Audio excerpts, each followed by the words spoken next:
Is it cold in here? Or is it just us? Because we're talking hockey today. I am so excited. We're going to be talking the Florida Panthers with two of the biggest hockey fans I know. And then we have two guests who think they know fantasy to teach us and you on how to have a good team. And then Lexi's going to give you her top 5.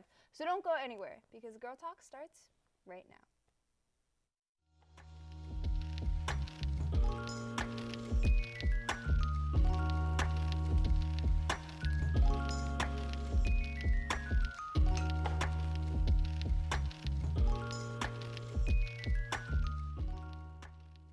Hello, everyone, and welcome back. And in this segment, we're going to be talking about the Florida Panthers with our biggest Panther fans, Doug and Frankie. How are you guys doing today? We're doing great. I'm doing great. Vamos Gatos. Absolutely. Go yeah. So we were just talking about this a little bit before. I think Frankie is the biggest hockey fan ever in existence, especially for the Panthers. How many games do you think you've been to in your life? Really sad fact, but kind of cool fact. We were just Own calculating it. it. I'll own it. Probably 550 NHL games. I mean, started when I was 5 up until I came into college. It's kind of sad, but I'll own it.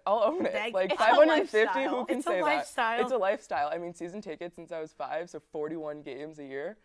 That's I thought it was They gotta normal. know you. They gotta know you. I mean, That is dedication. it's crazy. We would travel for it. I mean, So I'll take being such a big hockey fan, you have a favorite player, and I know you're so excited to talk about him, so I'm going to let you take it away. Tell us about Matthew Tkachuk. Matthew Tkachuk. We got him last summer in a crazy trade for Jonathan Huberdeau.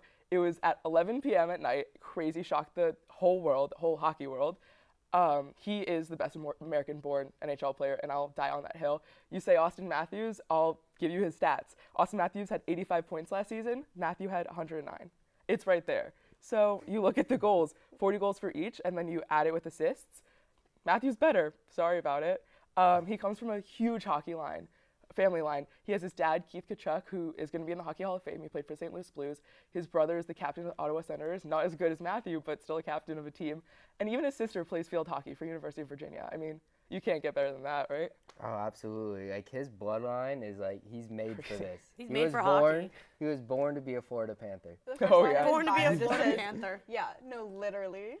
He obviously fit in Calgary. I mean, he was great, but he came here and he just gelled with everyone. You take Alexander Barkov, they're like dynamic duo. I mean, you can say Leon Draisaitl and Connor McDavid are better. Yeah, that's probably true, but look at Alexander Barkov and Matthew Tkachuk. Those are two of the best players, and they're on the Florida Panthers. And the fact that when we got him, he changed the entire outlook of this team. He brought the physicality that this team has been missing.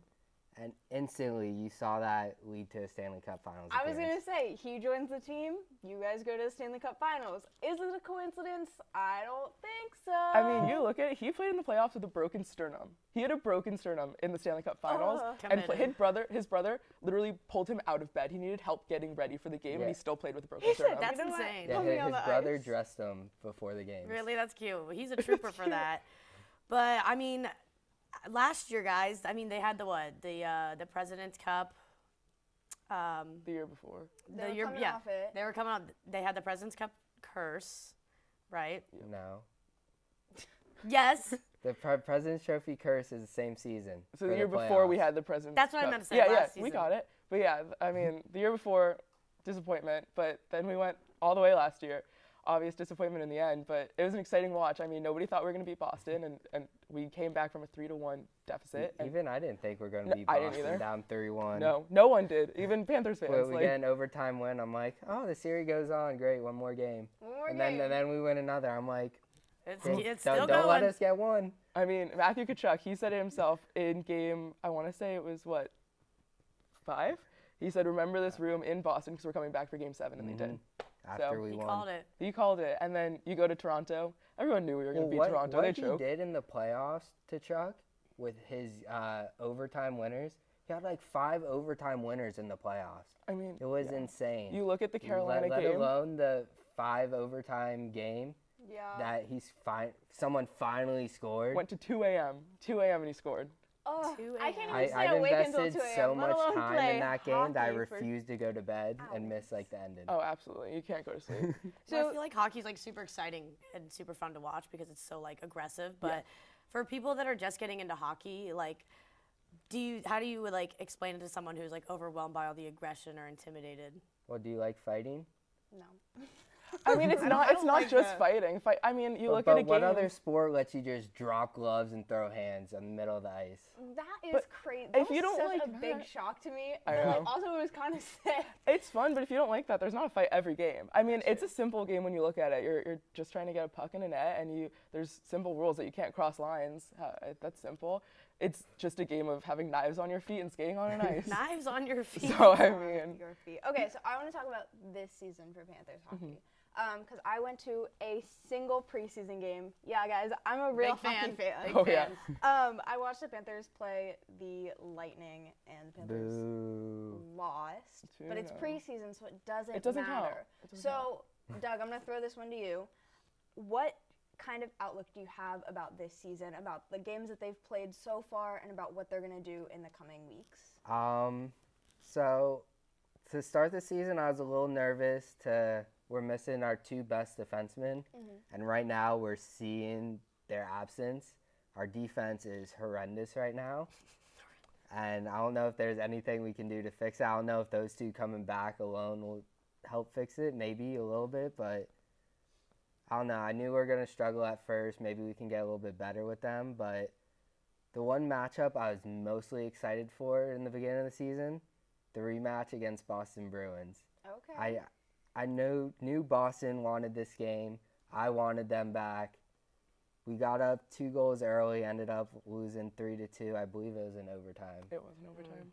But we ended up blowing a 2-goal lead, and, I guess Boston can have one win. They That was their acted Stanley like they Cup. won the Stanley Cup. That was I their mean, Stanley Cup. They can have it. That was their Stanley Cup. Okay, Frankie, what about you? What are you most excited to see this season from the Panthers? I mean, this season, I'm excited, obviously, for Aaron Ekblad and Brandon Montour to come back in. I just want to see how their games have changed. I mean, they both had a shoulder injury. That's pretty intense in hockey. Yeah. Like, you need your shoulder, obviously. So I'm excited to see how the game changes when they come back, so we need help in defense. And I'm excited to see how we play against the Hurricanes tomorrow. I mean, we swept them. They're definitely going to want to come back for blood, and they want to get redemption because they thought they were going to sweep us. We sweep them. So I'm excited to see how that plays out. I mean, they're a pretty good team. They're ahead of us in the standings, but I think we can do it. You think I think we can do Panthers it. can take it? Yeah, I mean, they can take anyone. Mm-hmm. Convincing. Very convincing. Okay, so you guys know the drill. You've got like a minute. Why should everybody drop what they're doing and be a Panthers fan? You want to go first? You want me to go first? I don't know, the excitement. You never know what you're going to get with this Panthers. They're so roller coaster emotion riding. We're called cardiac cats for a reason. Cardiac cat. Cardiac We can cat. never just have an easy win where we win by like 3 goals. No matter if we go up 4 goals in the first, I already know the other team's going to come back, tie it up, and we're going to have to score a goal in the last minute or overtime. That's I already know stressful. how the games are going to go, but it's just so exciting, and my emotions are all over the place with this team. Absolutely. We have some of the most exciting players. I mean, you look at Ryan Lomberg with the great flow he has on his head. He'll take anyone. He'll skate on the Lamborghini. ice. He'll punch someone and then just skate off and flip his hair. You have him, not to bring up Matthew Tkachuk again, but I'm going to because I love him. I mean, he's one of the most exciting players to watch right now. So you have some exciting players to watch. Why not watch them and support them? I mean, we went against Vegas last year. Nobody thought we were going to win a game in that, and we proved everybody wrong. We continuously shock the world. And I think it's exciting to watch. I think they're going to do it again this season. You think? I really hope so. I hope so. I hope once the 2 defensemen come back and they have Kachuk still, it'll just be a solid team and they'll be like, whoosh. Absolutely, yeah. Love I the think- positivity. I hope so. I think they could take the Stanley Cup. Really? I like that I take. like her. Oh, I like yeah. her. I don't know if it was good. No, it's fine. I mean, we're like the middle of the league right now, so we can just, Yeah, we're I in a mean, playoff spot right it's now. happened before, it'll happen again. And that is all the time we have for this segment. Thank you guys so much. Thank you, Frankie. This was her first time on air. We didn't even say anything. Her on-air debut. Thank you for coming back, Doug. We enjoyed having you both. Don't go anywhere because we're going to be with Jack and Nixie, and we're going to be talking fantasy. Hello, my name is Ty Patton, and I am a licensed sports therapist. And today I'm here to help 3 people cope with their misfortunate teams. Maddie, when was the last time the Bears won anything? I don't think I've ever experienced that feeling. Maddie, the MVP is not a real award. But it was voted on. By kids, Maddie. Yeah, it was a real award, and I think that's one thing that we can, like, we made history with that moment. We don't have to talk about Trubisky or the draft because I really don't like to think about that. It really just makes me, like, I'm sorry. Now, Maddie, is Mitch Trubisky still with the team? No. I'm not sure he's in the NFL. You I know Mahomes is, and he was drafted ahead of him. Actually, Mitch Trubisky, it was a bad one. And now we have Justin Fields, who I had belief in. And the worst thing about sports, it's the hope it gives you. Maddie, at times like this, sometimes we as fans like to hold on to what was. Yeah, But my dad sometimes still you talks about the root- 85 Bears like it was yesterday. I texted him yesterday. I was like, how about this Bears game? And he was just like, this is so sad.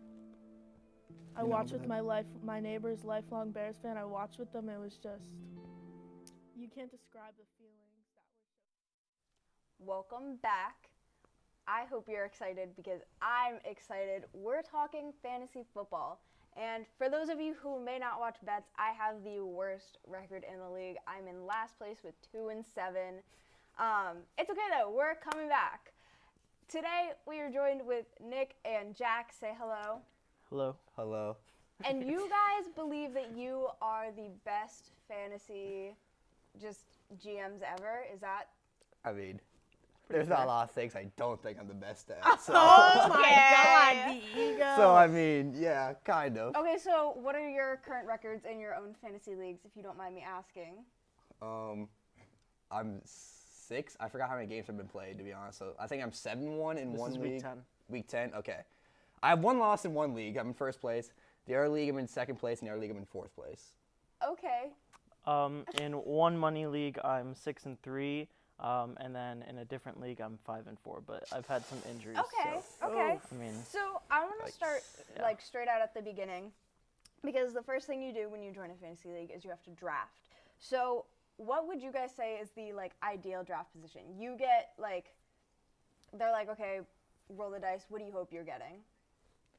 For me, in a classic like 12-man league, I would probably want the second or third pick. Second or third? Yeah, I think the rollover to the next round, you still get the better player than the first pick, and you still also get a top player in fantasy. I won a lot of my leagues with the second or third pick, so. I was going to say 4 or 9, just, kind of same range. Somewhere in the Don't want to middle. be first, don't want to be last. Just I was gonna say because a lot of times, like first you get that first pick, but then you have to wait, and then when it's a snake draft, you don't come back until like what, the 14th pick, the 15th pick, Yeah. something like that. So like when you draft, right? You're in it. What players are you going for first? Do you prioritize positions? Are you like, okay, I need to get a running back? Or do you look at it like, okay, this is the top player, I'm gonna get it like this? Depends on draft position. If you do get a top pick, you just go for best available. Right. But if you're like a middle round pick where you just can't get the best available player, fantasy kind of switching up a little bit. A lot of running backs are now like becoming less workload heavy, so you don't get the same amount of touches that they usually get. So now I usually go wide receiver heavy at first, and then you get running backs 4th, 5th round, and when you go wide receiver heavy and tight end heavy, you can easily make trades for a running back. So you guys gave me players that you think are good fantasy. You have Tyreek Hill. You gave me Jalen Hurts. Yep. You gave me Christian McCaffrey Hurts. and Alvin Kamara. Yep. So- Kamara. Yeah. Oh, why is that? I had to be bold. I mean, I was gonna say it was a pick that when I called Camden and I said, "Hey, these are 4 names. What do you think?" He was like, "Whoa." Really? Why'd you give me Kamara? So Alvin Kamara, he gets so many targets out of the backfield in a PPR league where you get 1 point per reception. That adds up over time, and then he's also a great running back. The Saints have a pretty good offensive line. He was suspended at the beginning of this season, but as soon as he came back, he started averaging over 20 points a game, and that's something that someone like Austin Eckler, who was drafted top 5 in most leagues because he's also a pass catching back, that's something that he can't say. I mean, there you go. That's a good In, way in, to the, throw in the it. last 3 weeks, Taysom Hill has outscored Alvin Kamara. Yeah. I don't know. Top fantasy player, you pick Kamara. Speaks sense to your 5-4 record. Listen, everybody. Oh my God. Jack is ruthless. I have trust that I can make the I can't even championship give still. Jack crap because he's helped me with my fantasy league. When I don't play anymore, I haven't been paying attention, but I had a good record for the most part, and Jack would help me with my lineup. So when you get into it, right, you got to start making trades. You have players who are hurt. You have players who are out. You have bye weeks. How do you make sure that you're doing a good trade? Because I made a really bad trade earlier, and it screwed me over. No, but it's fine. I think I had the worst trade.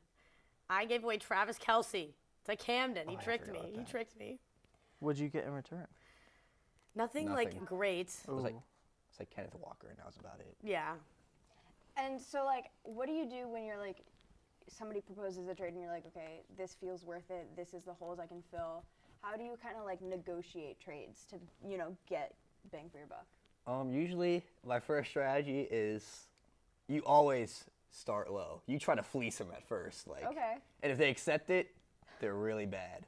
And then you kind of work your way up a little bit, but then you still gotta be on the winning side.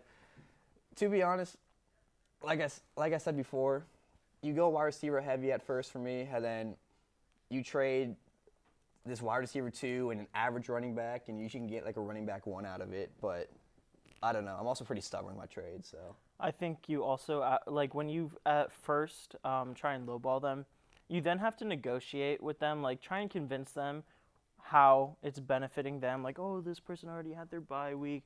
This person, the backup running back's injured or something like that. You gotta need sell to it try to and them. convince them. It's a hustle. Yeah, before you then give more. Okay, so there are, how many teams in the NFL? 32. 32. I was going to say it and I didn't want to be wrong, but I knew it was 32. Be confident. I know. I really should have. 32 teams in the NFL, each have their own players. How do you keep up with all of the players in the league to know who you want? I feel like there's some teams that are just irrelevant. Like, for example, the Cardinals. Yeah. I don't have any of their players. If it's a really, really bad team, also the Panthers. I mean, I know Adam Thielen's doing great this season. But, I didn't draft anyone from their team just because they're not going to be a high-scoring offense, so you're not going to get a bunch of points. Yeah, that's a classic tell. If you don't follow football and all that, right before your draft, look up power rankings even. Right. You scroll to the bottom, you see the 3 to 3 5 teams. worst teams. You're like, wow, I am not drafting players from that team. Same thing, and on the inverse end, you see the best teams, and then you see the Chiefs, we'll say. And you're like, wow, I know Patrick Mahomes. I know Taylor. I know Taylor Swift's boyfriend. These seems like good players because they're on good teams. So that's kind of the best way to go around it when you don't know. And if you just, also it just helps if you know ball. So. Yeah. Okay, so this is a biased question. When you're in last place, Yeah. what's a good recovery strategy? Okay. I must say, I haven't been in last place, but I imagine that if you are... You had to flex on us. Yeah, I well, haven't been in last place. I wouldn't know about that. I mean, Jack Flex being in first, so I haven't been in last, I can say that. But I imagine that your team doesn't have many weapons, but probably one good weapon. So I would say get rid of that one good weapon for maybe 2 or 3 players that will put up points, because in the end, you'll get more points out of that. But that's just my opinion. Who is your best player? Off the top of my head, I can't even remember. Wow, you don't know your team. Okay, so you're like a lost No cause. I'm saving it. busy. You are a lost cause. But for the Jamar Chase, for the do you have normal- Jamar Jamar Chase? Chase anymore. for No? people that are in Okay. last place that do pay attention, I guess, you just gotta trade your best player, like you said, for 2-3 picks. And you gotta make sure they're doing well as well. You can't Yeah. trade your best player who is not playing good, because then you're not gonna get good value back. You gotta trade your best production player for guys that will give you less production individually, but more put production together. as a team. Yes. Okay, that makes sense. Makes sense. I would also say really quickly, if you have a really good quarterback, maybe sell high on them, just because quarterbacks, they don't perform the same every week. So you could get a You can kinda pretty like- good, not as good quarterback, if that makes sense. Right, and get some better players who might put up more points individually. Yeah. Me with Cool. Daniel Jones. You with all of your I already told you not to make a trade, and you still made it, and it really hurts you. I know, I know. I feel bad because like people, they'll text me, Lexi, can we do that trade? Can we do that trade? I feel bad. And you danced with Kiersten, and now you guys both are terrible. It's okay. Thank you guys so much for coming on. I feel like you both taught me a little bit more about fantasy. Nothing I didn't know, but it's okay. Maybe Nothing I didn't know. You're 2-7. maybe it'll come through Your as team time. is Thank bad. you guys so much for watching. Lexi will be right back to give you her top 5. Hello there, everybody. My name is Dominic Mullen. Welcome to Hitting the Field Network. Our first show that you're going to see on YouTube is Hitting the Field Main Show, hosted by yours truly on Mondays at noon, where you'll see me with a fresh fade and fresh news. I'll also be talking a little bit of the hottest topics in sports, and we are going to be arguing mainly on there. On Tuesdays at noon, you'll see Isaiah De Anda Delgado and Ty Patton on the Combine. Just more of a podcast, laid-back style of a show. And if you're looking for the most creative segment ideas, head on over there on Tuesday. On our off day, don't forget to check out the studio vlogs on Wednesdays. Andrew Montano does a great job of giving a little bit of the behind the scenes look into Hitting the Field. Moving to Thursdays, speaking of Andrew Montana, him, Philip Powell, and Ezra Hines lead the way on HTF Bets. The Bets boys always come dressed to impress, and if you're looking to win some money and catch up on the latest betting lines, that's the show for you. On Fridays, you're gonna head over and see Maddie Glass and the always wrong Tyler Brownrigg on Nighttime to break down everything about college sports. If you go to UCF or are interested in UCF sports, this is the best place for you. Sorry, Tyler. Our newest show here at Hitting the Field on Saturdays is Girl Talk, hosted by Kiersten, Blaylock, and Lexi Zollo. The all-female hosted show tackles breaking news all across the sports world, and as well, reliving the history and current state of your favorite team. Check that show out Saturdays at noon. Again, I am your main show host, Dominic Moeller, and if you're enjoying this content, don't be afraid to subscribe to our Hitting the Field YouTube and check out our Instagram. But for now, that's all. I'll see you on main show. Take care. Hello, everyone, and welcome back. My name is Lexi Zollo, as you know, and I'm so glad you've stuck around this long because you're in for a real treat. I'll be filling you in on the top 5 moments in sports that happened this past week. Coming in at number 1, Erin Matson is the most decorated field hockey player in UNC history. She's arguably one of the greatest players of all time. She's a 5-time All-American, 4-time national champion, 3-time Honda Sports Award receiver, and a 5-time conference champion as a player for the Tar Heels. Not only did Matson receive a bunch of championship titles and awards, but she's also the ACC's all-time career leader in goals and points. She was named head coach after Karen Shelton retired in December. UNC field hockey is the #1 team in the country right now and just won the ACC championship on Friday, November 3rd. Matson is only 23 years old, and to lead the team to win a conference title in her first season as a coach is unbelievable. She's the youngest and first coach in D1 athletics to make this happen. Matson says she pinches herself every day because this whole experience just doesn't feel real to her yet. Matson explained that she's having the experience as a player on the team has helped her see things from a player's perspective, and she feels that because of this, she knows what her players need. And Matson says the most overlooked part of her story is the players. She says she owes it all to them due to their hard work and the way they show up ready to get better and better each day. Up next, we got the Chiefs beating the Dolphins in Germany to kick off Week 9 on the NFL's Sunday schedule. Mahomes had a great game, finishing the game 20 of 30 for 185 yards. He threw 2 touchdown passes, and the Chiefs did just enough to slow the NFL's top-ranked offense in the first ever regular season game in Germany. But the defending Super Bowl champions nearly blew a big lead. The game started with a lopsided first half. The Chiefs took a 21-0 lead into halftime, and then later in the third quarter, the Dolphins scored 14 unanswered points to set up an exciting finish, but the Chiefs got the last laugh defensively after causing Miami's quarterback Tua and the Dolphins' offense to retreat backward on the 3 occasions in the fourth quarter to end their comeback attempt. Before the Dolphins' final fumble, Tua was sacked on consecutive plays on Miami's second-to-last drive as their offense was unable to tie the game in the fourth quarter. Both teams have a bye week this upcoming weekend, but we can't wait to see what's up next for these teams. Coming in at number 3, the MLB has announced their Golden Glove winners, including 13 first-time honorees. This is the second most since the award was established in 1957. This is also the 4th consecutive year that 3 have been at least 10 first-time winners, extending a record. Voting was conducted among managers and up to 6 coaches from each team who can't select players on their own club. Toronto, Texas, and the Chicago Cubs tied for the high among clubs with 3 winners in each. 2 rookies won Golden Glove awards, 1 in each league. This marks the 3rd time in the awards history that multiple rookies have won. First-time American League winners include Texas Rangers catcher Jonah Heim, first baseman Nathaniel Lowe, and right fielder Adolis Garcia, and Toronto pitcher Jose Barrios, Houston Astros utility man Marcio Dubin, and Yankees rookie Anthony Volpe. First-time National League winners included San Diego Padres right fielder Fernando Tatis Jr. and utility man Ha-Sung Kim, Philadelphia Phillies pitcher Zach Wheeler, Arizona catcher Gabriel Morano, Cubs second baseman Nico Horner, and Pittsburgh Pirates third baseman Key Brian Hayes. And then up next, we have Gotham FC and OL Reign making it to the National Women's Soccer League Championship. These teams will square off in the 2023 championship after defeating Portland Thorns and San Diego Wave in Sunday's semifinals.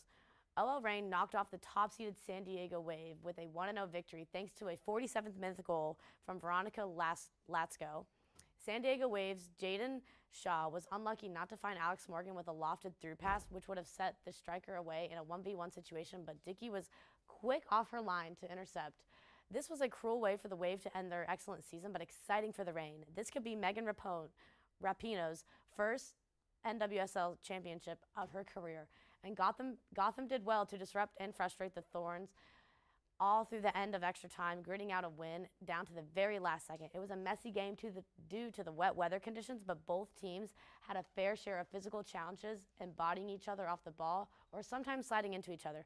Both teams played hard, but Gotham seemed less nervous and fought harder, and the championship game will be held on November 11th in San Diego. And lastly, Pittsburgh teams are coming together to give back to the communities they love so much for Thanksgiving. The Pirates, Steelers, and Penguins are all teaming up with Giant Eagle and the Greater Pittsburgh Community Food Bank. This is the 3rd consecutive year they are contributing to this potluck and helping families in need. The teams will help distribute meals to provide up to 300 families with a turkey, produce, apple pie, and a $15 Giant Eagle gift card, as well as a special gift from these teams. This is so exciting to see these teams come together to put on such a great thing on Thanksgiving for families in need. But unfortunately, that is all the time we have for this episode. I'm so glad you stuck around this long, and I'll see you guys next week.